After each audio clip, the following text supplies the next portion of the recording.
So the beginning of this talk draws on the material produced during a workshop organized by the artist-run association AMACA that took place in Barcelona last week.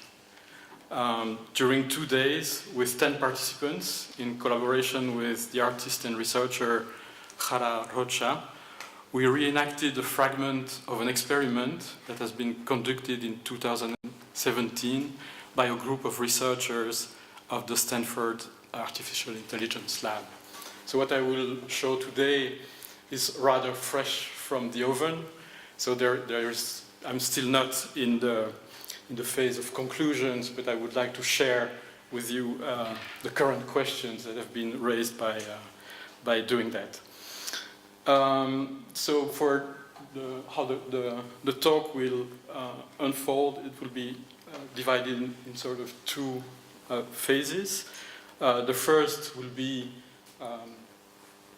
spoken from the voice of the participants in this experiment. The second will be a reading of the experimental protocol as it was designed in the first place by the researchers of Stanford. So I will first read from the notes I have taken. They narrate how a subject reacts to the experiment, so his experience of the experiment. After that, I will turn to the original experiment, its goals and methods, and the perspectives it offers on the definition of vision in computer vision and its economy.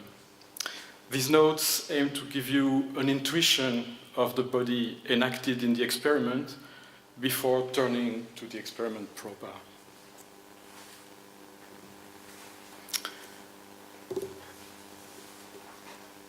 He is asked to press the spacebar whenever he sees an image of a dog. Once he has clicked the button play, he loses control over the flow of images. There is no way to stop it. He is concentrated, trying to catch the image, but it always takes him by surprise, regardless of its concentration.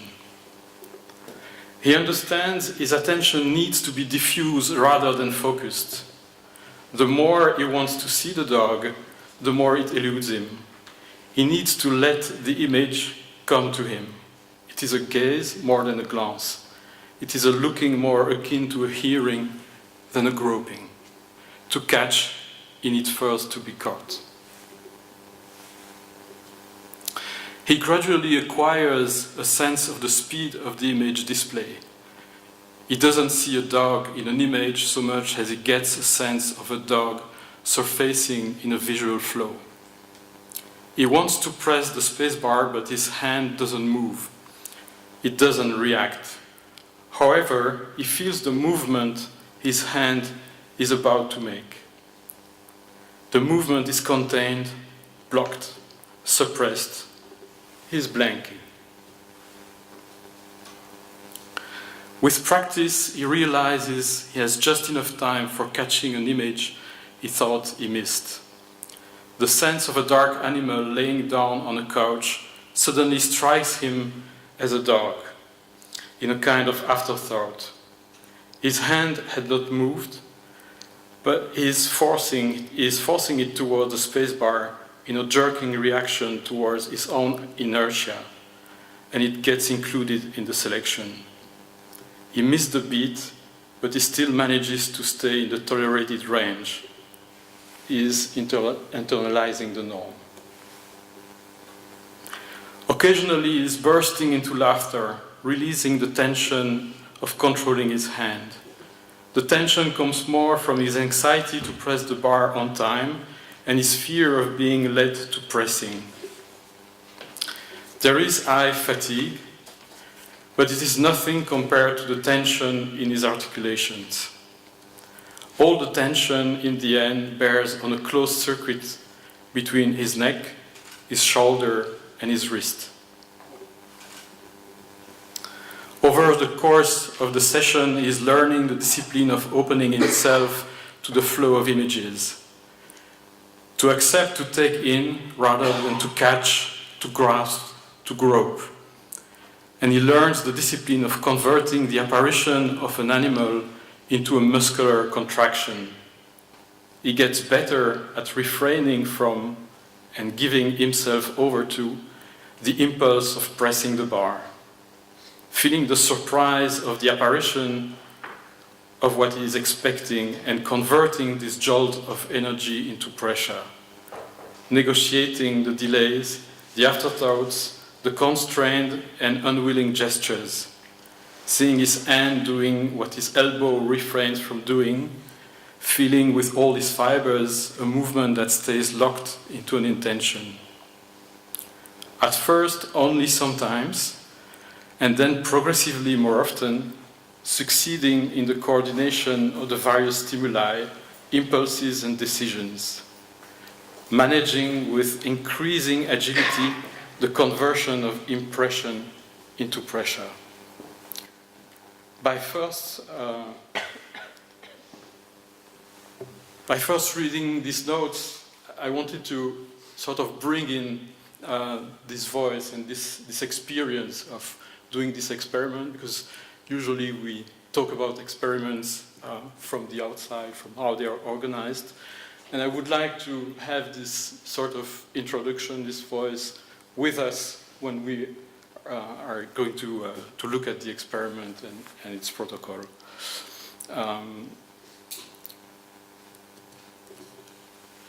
So the experiment that had been reenacted, and that I will discuss now, is documented in this paper. It's called Embracing Error to Enable Rapid Crowdsourcing. It's a group of researchers from Stanford University. One of them is a very famous computer vision scientist, Fei-Fei Li, who is, among other things, the initiator of a large annotation project and visual database called ImageNet. But before I'm going into the paper, I need to sort of map out the context in which this experiment is relevant. The experiment is done in the context of computer vision and machine learning. And in machine learning in particular, it is focused on how to improve the quality and quantity of annotation. So what is an annotation? An annotation is a piece of metadata that is added to images for algorithms to learn to detect objects in images. So it means that there are lots of people now at this hour working on images such as this one, and who are annotating this image, meaning they are isolating objects, giving them names, and repeatedly doing so. The names that are given to the objects in the terminology of computer vision called labels. So when I will talk about labels, it's in this specific meaning. These annotations are gathered, so annotations and images are gathered in large databases. One of them, one of the most famous being ImageNet, where you see that it's not only large collections of images, but it's also a particular structure. So we have on the left hand of the screen the organization, the taxonomy that organizes these databases, which are very important. But I won't talk today about the taxonomy, just to know it's there. What I will talk about today is mainly the relation between these annotations and the scale and how it functions in a certain economy due to the scale. So for instance, ImageNet contains 14 million of images.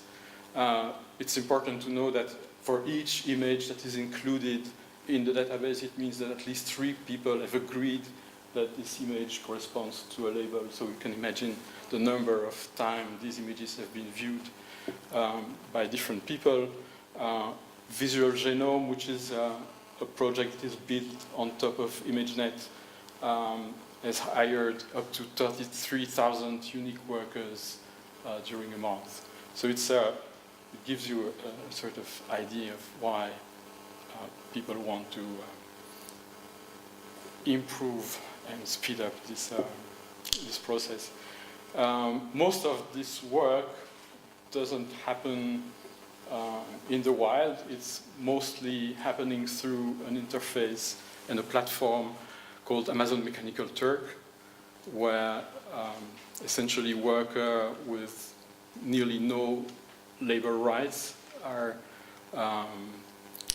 offering their workforce to what are called requesters. So the worker, in terminology of the Amazon Mechanical Turk, are called Turkers, and the employers are called requesters. So that's how an offer for work looks like. So there is a dilemma at the core of this process, is that it's very important for the pace of this industry to produce a lot of annotations,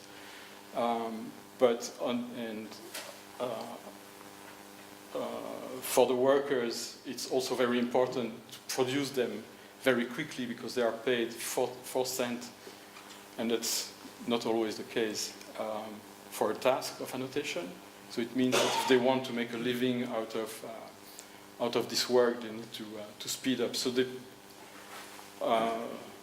paradox is machine learning depends on the production of this massive amount of annotation, but on the other hand, gives little time and to perform this task of annotation. That's what's the motivation for the experiment is clearly this problem. So, however, even microtasks can be insufficiently scalable and remains too expensive. Basically, what the paper intends to do is to see how can we increase the number of items annotated per minute. For that, they will use a technique that is borrowed from cognitive psychology.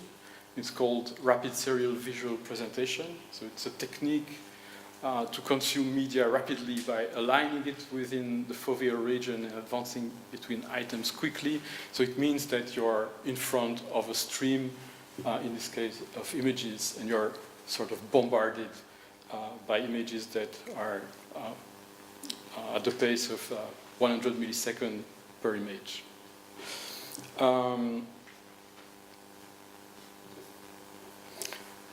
The problem, of course, is when you increase the pace of the display and when you increase the speed for the worker, you increase also the errors. And mostly what happens is that in Amazon Mechanical Turk, when a worker does submit a work and when there is an error, he's not paid or she's not paid. So the approach here is to encourage a certain amount of errors in the process. So it's to design a process that is error-friendly, that embraces errors, to increase the productivity and to, as they put it, recover from these mistakes post hoc algorithmically.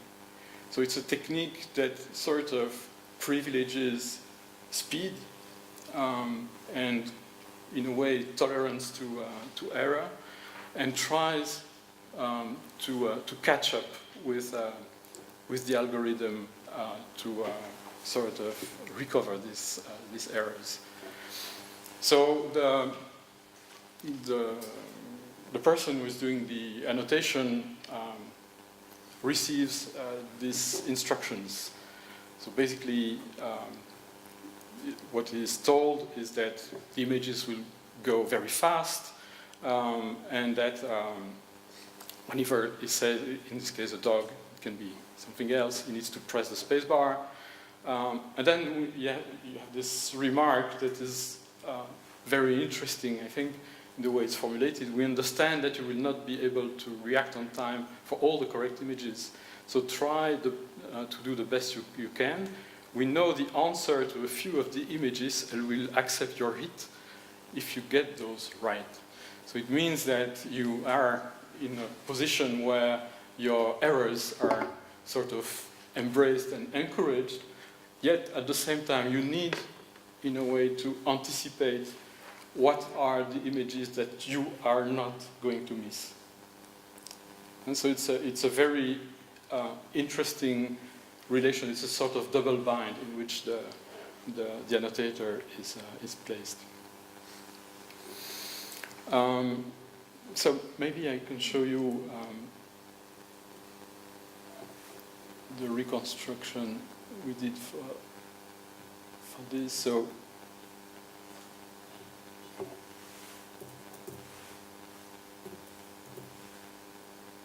you get an idea of what's the pace and what's the kind of images also that you see. It was done in Spain, so it means dog.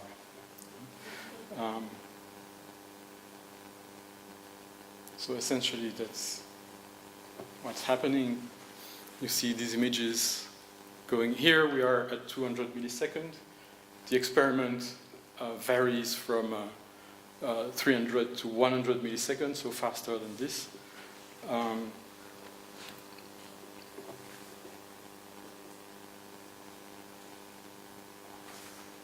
This is horse.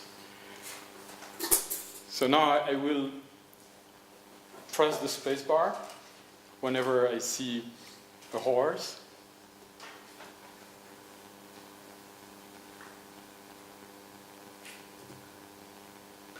I missed, but as you see at the bottom of the screen appear a trail of 4 images. I just redo it.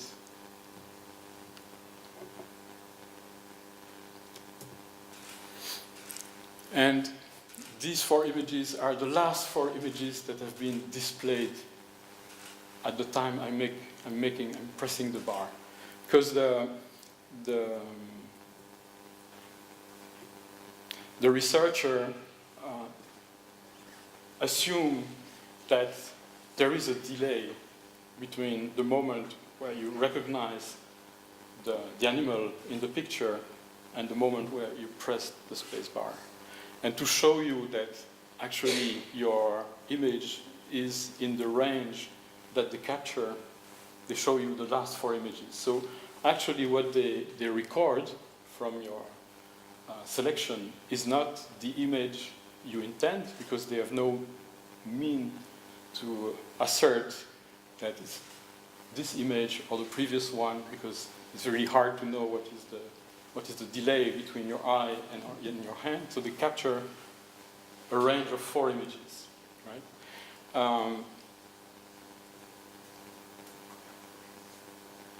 And they show you, so you have the feedback that you're, but the feedback doesn't stop the flow. So you're always lagging behind, because just the time between your eyesight and your pressing is already, it's already like you already feel your body as lagging, not necessarily responding. But on top of that, if you want to check that you have you're catching the right image, you also need to look at the bottom of the screen, so you also miss other pictures.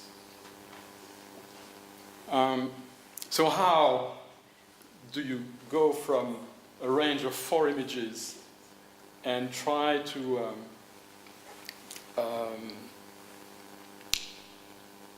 detect the image that is intended by the annotator? It goes like this. It works with a process of training the software to recognize what you mean by pressing the bar. How understand, to model the delay between what you perceived and what you mean. So first, the annotators need to pass through a calibration phase, as they call it. So you need to first do this exercise with a stream of images where the researchers know exactly all the labels. So they have already all the answers, and they first test if you're just able to do it, but also they sort of monitor the delay between the moment where you press and the actual image that was intended. So here, for instance, here is a sort of output of this calibration phase, where the correct image for the label is above the blue line, and the image that appears on the screen when the bar is pressed is above the red line. And so what happens is that they run a software, an algorithm to learn to correlate the delays between the intended image and the selected image at the time of the... And there is enough regularity, actually, between the moment where we perceive something and the moment where we react to establish a sort of profile for each user. So they call that a Gaussian footprint, which is quite poetic, I think. So in a way, the user is modeled not on the selection it controls, but it is modeled on an approximation, a statistical approximation of the distance, the delay between the apparition of the image and is pressing the key. So that's an approximation. It's a good approximation, but still it's an approximation. So what happens is, to be sure that it's the image that is selected, and also to establish a consensus among annotators, the selected image, once you press the bar, is sent to another user in his stream. And if the user also presses the bar for the same label in a range of 4 images, the image is sort of voted up. And so in a way, this process is multiplied up to 5 users. So you're actually editing in real time another user's flow, and the other user is also editing yours. So it's a sort of, it's a way to build consensus at the same time and to eliminate the margin of error.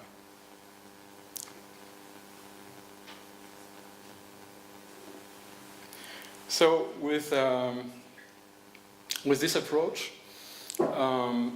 there is that claim, the researcher claimed they reached these results. The standard approach takes 3 workers, an average of 1.7 seconds each, for a total of 5.1 seconds. So it's actually, this is the benchmark. It's when you don't put any external pressure on the annotators. An average annotator will look for 1.7 seconds at an image to do his work properly. It's interesting because at the Photographer's Gallery there is a lot of discussion about what it means to look at an image and what's the calibration in the art world. And apparently for a regular visitor, the average time in front of an image is 6 seconds, which is in this case like 6 times what the annotator will take. But here the technique achieves identical precision with 5 workers, but this time they look at 100 milliseconds for a total of 500 milliseconds of work. So there is an order of magnitude speed up of 10 times, accepting this error. So I think it's interesting to see that this experiment is by no means a sort of outlier in the experiments that are made on vision. It's part of a constellations that include working with also brain scans to detect the subject's reaction to microsecond stimulus. It's also something that has a history in computer vision, like for instance, one of the authors mentioned, Li Feifei, did this experiment in 2007 where she was studying what a person would understand from seeing a scene at a glance, and sort of trying to understand what's the model of human vision to be able to translate it as a model for designing algorithms. But it's interesting to see the shift in 10 years, because in 10 years it was studying the human to design the algorithm. Now it's using the same features of human vision to speed up to manage the population of workers that produce information for those algorithms. It's also interesting that 10 years ago this was done in a laboratory in the university. Now it's directly done with workers that are actually producing something. So it's like it's directly experimenting within the assembly line. So we have these two voices. I think the inner voice of the participant, how he's affected, and the whole relation of internalizing the delay, expecting things to happen, learning also about the reaction of the body, but also being always defined as lagging, and the view of the researchers trying to, in a way, optimize the economical relation of vision and annotation.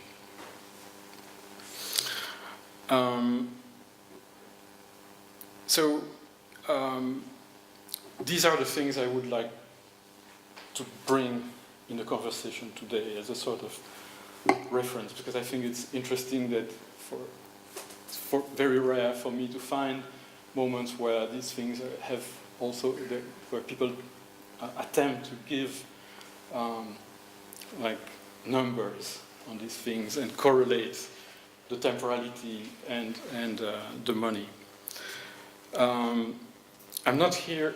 It's really like it's a re-experiment I did like 2 weeks ago.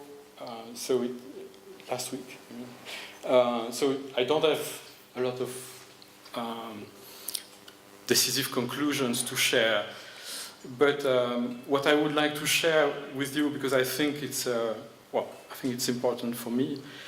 It's my ambivalence regarding this experiment. So the experiment gives an insight into how a currency of attention is calculated in the field of computer vision. Christian and Lee, the authors of the paper, are asking, what does it take to accelerate the process and change the cost? Their answer is a complex configuration aimed at producing more in less time. What a brief restaging of the experiment shows is that the experiment is not just about viewing more images, it is also viewing them differently. It requires from the workers another form of visual and corporeal agility. Between 1.7 seconds, which is the norm on these platforms, and 100 milliseconds, there is a whole world of difference. The magnitude of the speed up corresponds to the same order of magnitude in cost decrease, as they claim. But to be able to lower the cost, what the restaging shows is how the new architecture of micro-time corresponds to an architecture of impressions and pressure. This architecture has clearly an alienating and exploitative dimension. I think it's quite obvious. But I'm aware I need to be careful with a critique that could be understood as a yearning for a proper time of vision, where attention would be opposed to distraction. Advocating a return to the subject having a proper time to perceive and appraise the image, the right time of the analytical decomposition of the visual. The whole work of Lee and her collaboration with Christian is one more episode of this, is an attack of this very idea of vision. She challenges the accepted temporal norm of vision and tries to connect it to another scale. How this experimental machine is plugged into the capitalist machine must make us pause. But to fall back on the position of a subject in control of himself may be a too conservative move. Taken into a rapid flow, there is no way a subject can sustain a vision that decomposes the image in a collection of attributes and infer its meaning. The gestalt has no time to form. The photograph overflows its frame. The photograph blends into the next image, and the previous ones permeate the one that just appears. It leaks into other images by associations. What happens here is the image is taken out of itself into a series of others. There is a visual vector that traverses the image and continues into a series. I don't see a dog. I sense a furry movement on the ground and a sparkling look, and this sensation brings together a whole series of other images traversed by the same sensation. This is what triggers the selection dog. It is not a catalogue of doggy features that I can reasonably identify. I don't see an airport luggage area. I receive an impression of a waiting hall, a certain quality of reverberating surfaces, of glimmering light, of a stellarized atmosphere. It may trigger the response airport, but what drives the sensation is a visual vector that traverses hospital waiting rooms, cafeterias, and train stations. The flow produces a relation with a certain dimension in the image, an undifferentiation. It forces to find a way to respond without having the time to lock the potential of the image into a gestalt. It forces the perception to hold to a conjunctive image, in the words of Ehrenzweig, rather than a disjunctive one. I'm looking at this model at the same time as an accelerator of the viewer's exploitation and a means to connect to a different scale of vision. And I wonder how I can productively put to use my ambivalence.